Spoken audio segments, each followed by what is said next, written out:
Unaweza ukaandika, ili maisha yako yawe na upekee, lazima kuna watu Mungu akawapitisha kwako. Yes. Ili maisha yako yawe na upekee, ndio, lazima kuna watu Mungu atawapitisha kwenye maisha yako. Watu wote mashuhuri ama watu wote ambao wamefanikiwa, hata wewe mwenyewe hapo ulipo unaweza ukawa ni shahidi. Wako watu wengi ambao wameshapita kwenye maisha yako, aidha ni kwa kufanya nao kazi, aidha ni kwa kusoma nao, aidha ni kwa kufanya chochote kile. Bwana asifiwe sana. Haleluya. Amen. Kwa ili maisha yako yalete upekee, yalete ladha, lazima kuna watu Mungu atawapitisha kwenye maisha yako. Haleluya. Haleluya. Amen. Amen. Wako watu Mungu atawaleta kwenye maisha yako, watakupa maumivu. Elewa hilo. Bwana asifiwe. Andika. Wako watu Mungu atawaleta kwenye maisha yako, watakupa maumivu, watasababisha hasara, na wengine wataleta vita na wewe. Amen. Amina. Haleluya. Amen. Kuna watu wataleta maumivu, watakusababishia maumivu kabisa, yani maumivu yenyewe. Lakini kuna watu watakupa hasara kwenye hiyo biashara yako. Amen.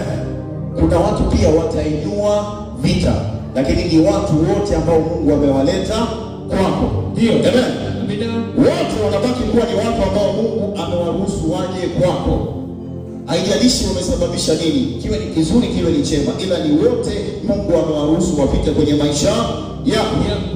Andika tena, lakini pia wako watu Mungu atawaleta kwenye maisha yako, watafanyika baraka kwenye biashara yako, kwenye huduma yako na hata familia yako. Yes. Amen. Amina. Pamoja na kwamba kuna watu wataleta maumivu sawa, kuna watu watasababisha hasara sawa, lakini wako watu ambao Mungu tawainua kuleta baraka kwenye maisha yako. Hapa ndo tunarudi kwenye kichwa cha somo letu ya kwamba ziko baraka ambazo zimejificha ndani ya watu. Hatusioni kwa sababu huwa tukishaona ule ubaya tunaona kama watu wote ni sawa. Amen. Haupokei ama haubarikiwi na zile baraka ambazo Mungu anaziachilia kupitia watu, kwa sababu kuna mtu fulani alikuumiza ukaona watu wote wako hivyo. Bwana asifiwe sana. Kuna mtu fulani alikusababishia hasara ukaona watu wote wako hivyo. Amen. Asubuhi leo tunajifunza, Mungu atusaidie tuweze kutambua zile baraka anazozificha ndani ya watu. Amina, watumishi wa Mungu. Mungu atusaidie tuweze kujua. Amen. Haleluya. Amina. Aina hii ya watu kwenye maisha yetu huwa na maana sana kwenye maisha yetu. Bwana asifiwe sana. Ya aina hii ya watu ambao huwa wanasababisha baraka au wanaleta baraka kwenye familia au faida kwenye biashara, huwa wana maana zaidi kuliko wale ambao wanasababisha maumivu, si ndivyo?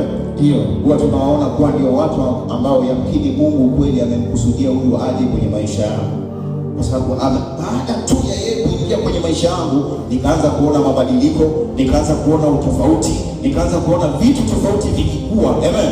Kuna namna fulani watu fulani wakija kwenye maisha yako, hata namna ya kuwaza kwako inabadilika, si hivyo?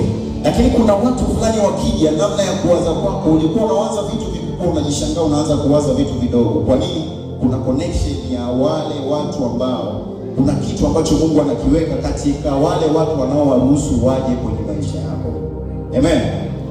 Wote kwa wote wanafanyika baraka, na ni watu ambao uwe na uhakika Mungu anawaruhusu kwa makusudi kabisa. Bwana asifiwe sana. Amina. Sababu wakiachilia maumivu, tafsiri yake ni kwamba Mungu anataka experience jinsi maumivu yalivyo, si ndivyo? Experience jinsi maumivu yalivyo, na yale maumivu utakayoyapata, namna yako ya kumwabudu Mungu ukiwa kwenye maumivu itakuwaje? Amen. Namna yako ya kumwabudu Mungu ukiwa kwenye kupata hasara kwenye hiyo biashara itakuwaje? Amen. Namna yako ya kumwabudu Mungu wakati watu ambao Mungu aliwaleta kwenye maisha yako wamefanyika hasara au wamefanyika haribifu kwenye watoto wako, kwa watoto wako au kwenye ndoa yako, Mungu anatazama. Je, nimeachilia hawa watu wamjaribu? Nimeachilia hawa watu waingie kwenye maisha yake wafanye 1 2 3 4 5. Nataka nione, je, ataendelea kusimama kwenye madhabahu na kuniabudu kama alivyokuwa ananiabudu mwanzo? Haleluya. Mshangilie Yesu kwa makofi. Amen. Sasa andika kichwa cha habari, watu huwa na maana nyingi sana maishani mwetu. Sasa hapa tunaenda kuangalia Kwa nini watu huwa wanaachiliwa kwenye maisha yetu? Amina. Amen. Haleluya. Amina. Naongea na mtu mali. Yes. Uitikie basi amina, maana nisije ikaa hapa kupenye mmeshakubaliwa kwenda mbinguni. Ila tu hamtatwaliwa, tutaenda wote. Bwana asifiwe sana. Amina. Haleluya. Yes. Amen. Tutaenda wote kwa jina la Yesu. Amina. Amina. Watu huwa wana maana nyingi sana. Ndio. Amina. Yes. Ziko maana nyingi sana ambazo kwa nini watu waje kwenye maisha yako. Kwanza, andika namba 1, ni walimu wa safari yako. Yes. Watu watafanyika kuwa walimu wa safari yako. Amina. Amina. So, wewe ukiona kuna watu wanaletwa kwenye maisha yako, alafu ukaanza kuwakataa, kuwaignore kwa sababu labda ya mionekano yao, kwa sababu labda ya vaa yao, kwa sababu labda ya lafuzi zao, kwa sababu labda huyu ni kabila hili, mimi ni kabila hili, ama huwa hakupatani, unafeli. Bwana asifiwe sana. Amina. Pengine Mungu, jaribu kutafakari, ni walimu wangapi amekupitishia kwenye maisha yako kupitia watu na ukawakataa. Haleluya. Amina. Watu huwa ni walimu kwenye maisha yetu. Yes. Haleluya. Amina. Wanafanyika kuwa walimu kwenye maisha yetu. Namba 1, maana ya watu au maana za watu kuja kwenye maisha yetu huwa ni walimu. Andika, Mungu huwatumia kutufundisha subira, huwatumia kutufundisha upendo na hekima. Mungu huwatumia kutufundisha subira, upendo na hekima. Bwana asifiwe sana. Amina sana. Haleluya. Amina. Kila kimoja kinaacha somo fulani kwenye maisha yako. Ndio. Haleluya. Amina. Wewe na uhakika kila kimoja kinaacha somo kwenye maisha yao. Yes. Hapa ndipo tunagundua kwamba kumbe watu ni walimu wazuri wa kutushipa. Yes. Bwana asifiwe sana. Amina. Usisubirie kwenda kutengenezwa ama kufundishwa na mwalimu wako wa darasani. Amen. Ndio. Usisubirie tu kuja kusikiliza mahubiri. Amen. Kumbe kuna wakati mwingine kuna mahubiri unaletewa kupitia jirani zako na uyasikii na ndio. Yes. Bwana asifiwe sana. Amina sana. Kuna wakati mahubiri utaletewa kwa huyo rafiki yako naye. Yes. Kuna wakati mwingine mahubiri utaletewa kwa huyo ndugu ambaye umemkataa. Haleluya. Watu ni walimu kwenye maisha yetu. Yes. Amina sana. Elewa hilo. Amen. Namba 2. Watu huwa ni daraja la kutufikisha hatua nyingine. Ndio. Haleluya. Amina. Tumesema namba 1 kwamba watu wanafanyika kuwa walimu. Ndio. Yes. Namba 2, watu huwa ni daraja. Daraja. Tafsiri yake kwamba daraja linafanya kazi gani? Linakutoa ng'ambo moja kukupeleka ng'ambo nyingine. So kuna watu ambao umepishana nao, yamkini walitakiwa kufanyika kukutoa ng'ambo moja kukupeleka ng'ambo nyingine. Umewadharau, umewapoteza, umewatukana, umewakebei, umewacheka. Hao watu Mungu aliwaachilia wafanyike bridge ya wewe kwenda ng'ambo nyingine. Yes. Usidharau. Sijui kama tunaelewa. Utapishana. Kwa sababu Roho Mtakatifu awasaidie Amina. uweze kuelewa. Amina. Amen. Haleluya. Andika. Wengine walikuunganisha na fursa. Kwenye hiyo pointi, watu ni daraja la kukupeleka hatua nyingine. Wengine walikuunganisha na fursa, kazi, ama kukuunganisha na watu wenye uwezo kukuzidi. Haleluya. Wengine walikuunganisha na fursa, kazi, na kukuunganisha na watu wenye uwezo kukuzidi kwenye mambo mbalimbali. Haleluya. Haleluya. Amina. So hawa watu huwa wanakuunganisha na fursa. Si ndivyo? Fursa tunaelewa ni nini? Si ndivyo? Ndio.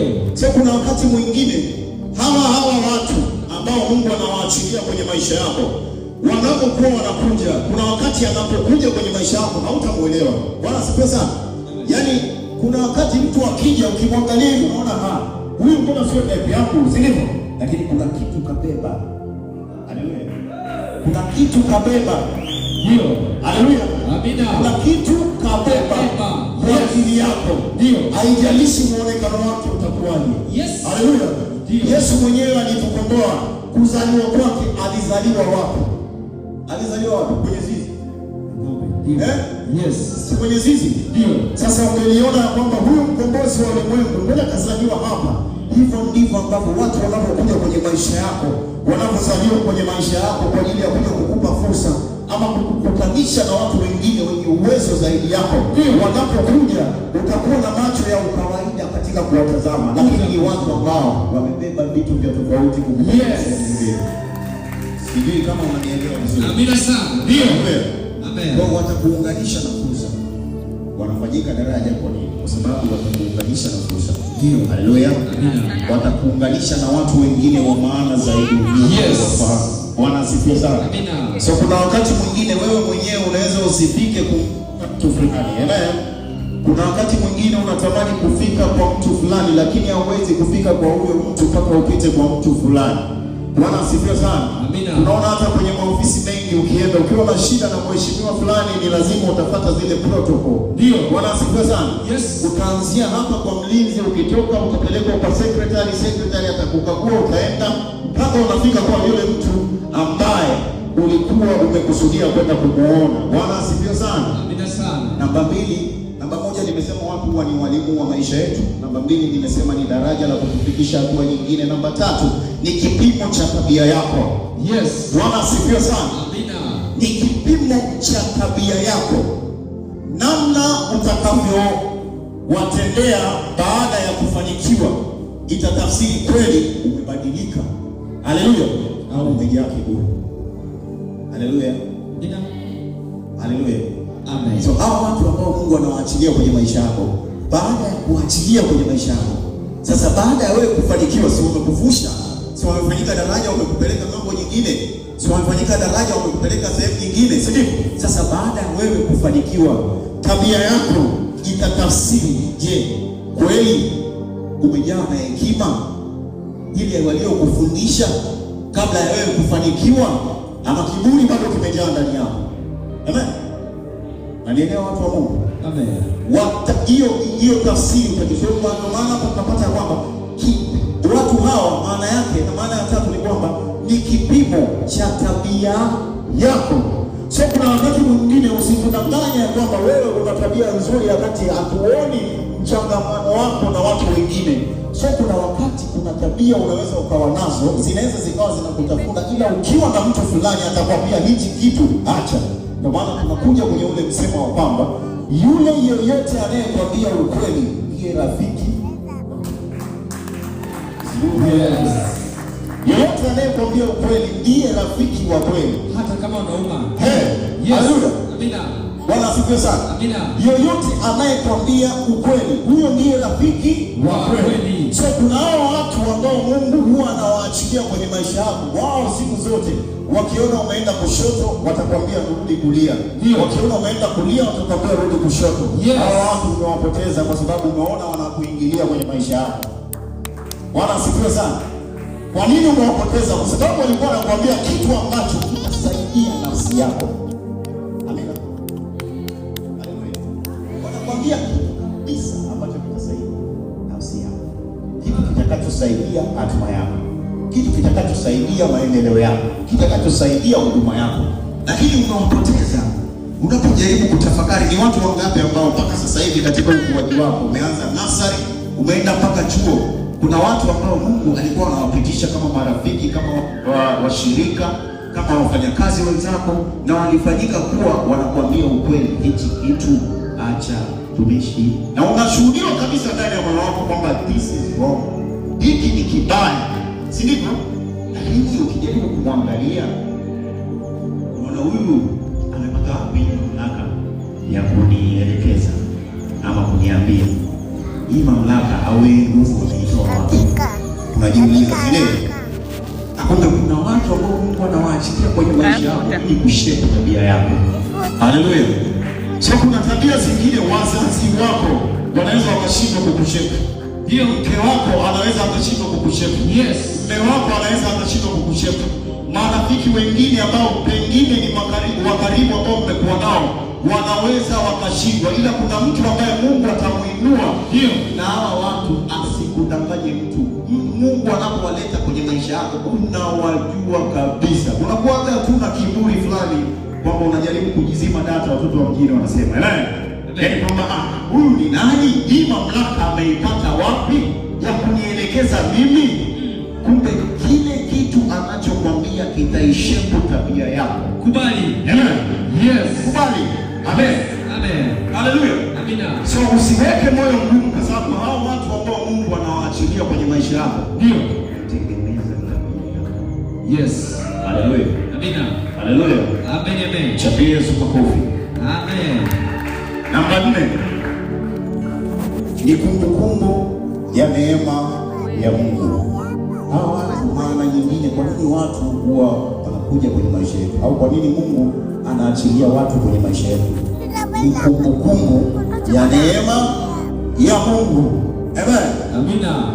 Watakukumbusha ulikotoka ili usijivune. Amen. Ndio. Haleluya. Yes. Watakukumbusha ulikotoka ili usijivune. Yes. Haleluya. Amina. Biblia inasema kwamba kama Biblia inasema kwamba tulikuwa si kitu, lakini kwa neema tumefanya nini? Biblia inasema tulikuwa si kitu, lakini kwa neema tumefanya nini? Tumeinuliwa. Bwana asifiwe sana. Amina. So hao watu watakuja kwenye maisha yako, ndio kukupa alarm, yes, kukukumbusha, ndio, ama kukupa zile signal ya kwamba ni neema ya Mungu ilikufikisha hapo, ndio, kwa akili zako, ndio. Amen. Wakati mwingine umepiga hatua, umeenda sehemu, Mungu amekuinua, umefika sehemu fulani, lakini unajisahau. Yes.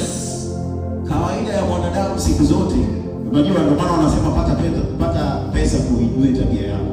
Amen. Pata hela ujue uhalisia wa tabia yako. Yes. So kuna wakati mwingine mtu akiwa hana pesa ataonekana kuwa ni mnyenyekevu sana, si ndivyo?